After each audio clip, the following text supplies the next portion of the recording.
বন্ধুরা, ভাবুন তো, এমন একজন বিচারক যিনি চোখ বন্ধ করে শুধু নিয়ম ধারণ করেন না, বরং তার একটি মাত্র দৃষ্টিতে স্বয়ং ব্রহ্মাণ্ড কেঁপে ওঠে।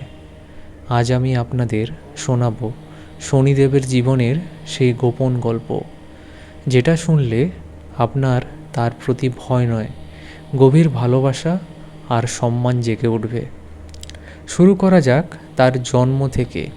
সূর্যদেব এবং দেবী ছায়ার পুত্র শনি যখন প্রথমবার পৃথিবীতে এলেন, তার গায়ের রঙে ছিল ঘোর কালো। কেন? কারণ তার মা দেবী ছায়া সূর্যদেবের তীব্র তেজ থেকে বাঁচার জন্য প্রচণ্ড কঠিন তপস্যা করেছিলেন। সেই তপস্যার আগুনে শিশু শনির রঙে কালো হয়ে যায়। কিন্তু সূর্যদেব যখন তার পুত্রকে প্রথমবার দেখলেন, তিনি ক্রোধে আর ঘৃণায় বলে উঠলেন, এই কালো শিশু আমার পুত্র হতে পারে না। তিনি তার স্ত্রী দেবী ছায়াকে অপমান করলেন। মায়ের চোখের জল আর অপমান একটি ছোট্ট শিশুর হৃদয় কেঁপে উঠল।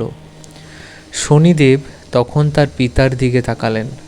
আর বন্ধুরা, কি অলৌকিক ঘটনা! শনিদেবের দৃষ্টিতে তীব্র তেজে স্বয়ং সূর্যদেবের গায়ের রঙে কালো হয়ে গেল। তার রথের ঘোড়াগুলি যেখানে ছিল সেখানেই থেমে গেল। সূর্যদেব বুঝতে পারলেন, এই শিশু সাধারণ নয়, এর মধ্যে লুকিয়ে আছে বিশ্বের সবচেয়ে বড় ন্যায় বিচারের শক্তি। পিতার কাছ থেকে বঞ্চিত হয়ে শনিদেব বললেন, মা, আমি পৃথিবীতে আমার আসন নিজের শক্তিতে অর্জন করব। তিনি কাশীতে গিয়ে এক পায়ে দাঁড়িয়ে বছরের পর বছর কঠিন তপস্যা করলেন। তার এই ত্যাগ দেখে দেবাদিদেব মহাদেব প্রকট হলেন। মহাদেব বললেন, হে শনি, আজ থেকে তুমি গ্রহর মধ্যে সবচেয়ে শক্তিশালী আসন পাবে। তুমি হবে মানুষের কর্মফলের দেবতা। তোমার দৃষ্টি থেকে কেউ বাঁচতে পারবে না, সে দেবতা হোক বা মানুষ।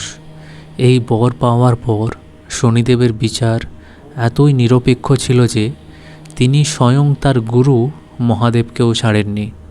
একবার শনিদেব কৈলাসে গিয়ে মহাদেবকে হাত জোড় করে বললেন, প্রভু, আগামীকাল থেকে আপনার ওপরে আমার 7.5 দৃষ্টি পড়তে চলেছে।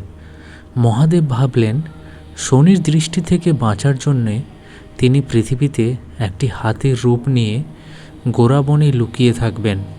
খড়কুটো খেয়ে মাটি মেখে মহাদেব সারাদিন কাটিয়ে দিলেন।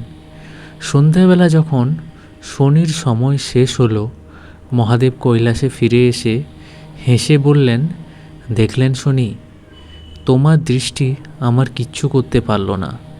তখন শনিদেব বিনীতভাবে মাথা নত করে বললেন, প্রভু, আপনি স্বয়ং ব্রহ্মাণ্ডের মালিক, কিন্তু আমার দৃষ্টির প্রকোপেই তো আপনাকে স্বর্গসুখ ছেড়ে সারাদিন একটা পশুর রূপ নিয়ে জ্বর। তখন শনিদেব বিনীতভাবে মাথা নত করে বললেন, প্রভু, আপনি স্বয়ং ব্রহ্মাণ্ডের মালিক, কিন্তু আমার দৃষ্টির প্রকোপেই তো আপনাকে স্বর্গসুখ ছেড়ে সারাদিন একটা পশুর রূপ নিয়ে মাটি মেখে লুকিয়ে থাকতে হলো। এর চেয়ে বড় দ্বন্দ্ব আর কি হতে পারে? মহাদেব সরলভাবে হেসে শনিদেবের নিরপেক্ষ বিচারকে সম্মান করলেন। কিন্তু বন্ধুরা, শনিদেব যেমন নিরপেক্ষ, তেমনি বরদাতাও বটেন। যখন অহংকারী রাবণ সব নবগ্রহকে প্রায়ই তার কাছে বন্দি করে রেখেছিল, তখনই সংকটমোচন হনুমানজি লঙ্কাতে গিয়ে শনিদেবকে মুক্ত করেন। শনিদেব হনুমানজির এই উপকারে মুগ্ধ হয়ে বললেন, হে পবনপুত্র, আপনি আমাকে মুক্ত করেছেন। আজ থেকে আমি কথা দিচ্ছি, যারা আপনার পুজো করবে বা শনিবার দিন হনুমান চল্লিশা পড়বে, আমার দশা চলাকালীন ও আমি তাদের কোনো ক্ষতি করব না, বরং তাদের রক্ষা করব।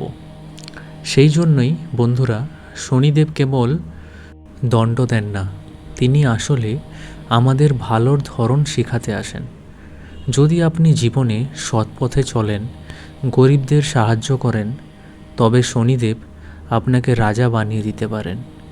আর যদি আপনি অহংকার করেন, অপরকে কষ্ট দেন, তবে পাবার পরও তিনি সব কেড়ে নিতে পারেন। গল্পটি কেমন লাগলো কমেন্ট করে জানাবেন। বলুন ওম শাম শনিচারায় নমঃ। গল্পটি ভালো লেগে থাকলে চ্যানেলটি সাবস্ক্রাইব করে কমেন্টসে অবশ্যই জানাবেন। ভালো থাকবেন।